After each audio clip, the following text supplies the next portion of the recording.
Mrs. Philippines Italy 2024 at ang susunod ay ang first runner-up.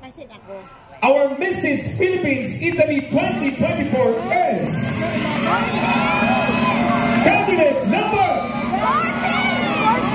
14. Gusto ko munang magpasalamat. Ako po ang inyong lingkod, Arman Curameng. Para matulungan nyo naman po ako, pakipollow ako sa aking Facebook page, Arman Curameng. Sino nagpa-follow na? Maraming salamat. At sa mga hindi pa po, please visit my page, Arman Curameng, on Facebook.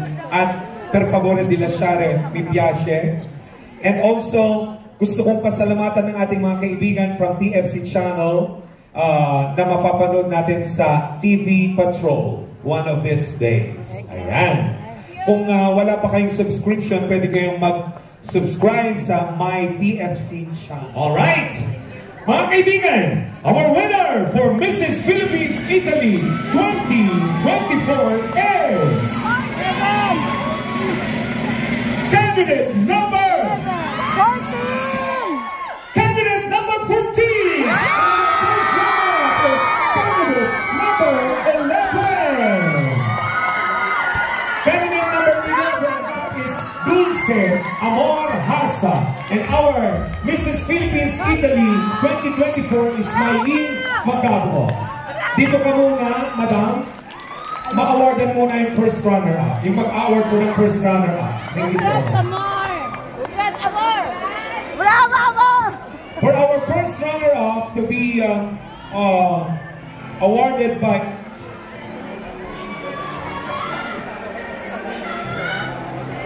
sa Mrs. Philippines Italy. For the SAS, Judge Concorcia Amato and Miss Angie de Guzman. For the bouquet, Evelyn Balanay with Vincent Sabinay. And of course, for the trophy, group leader, contestant number 11, and the crown by Father Charles Manlangin with Divina Treasure.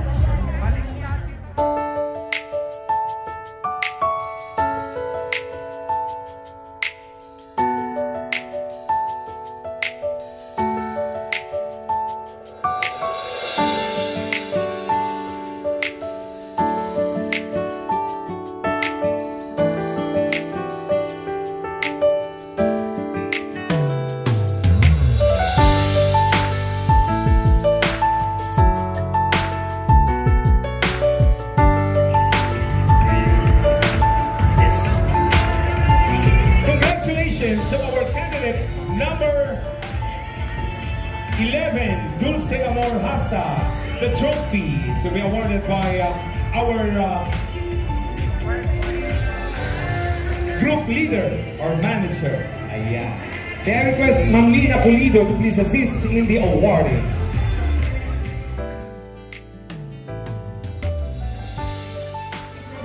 May I request our Mrs. Philippines Italy 2015 to please assist in the awarding.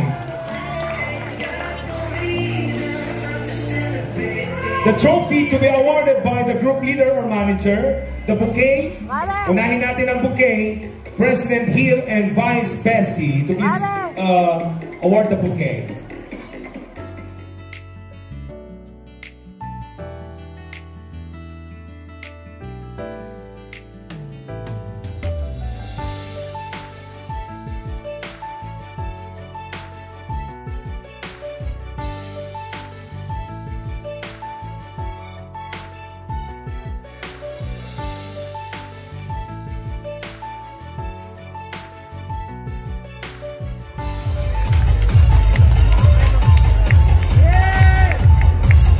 Sir, dito muna tayo because right now, magkakaroon tayo ng photo op. But then, our winner for the Mrs. Ambassadress 2024, dito muna tayo. I-award po ng ating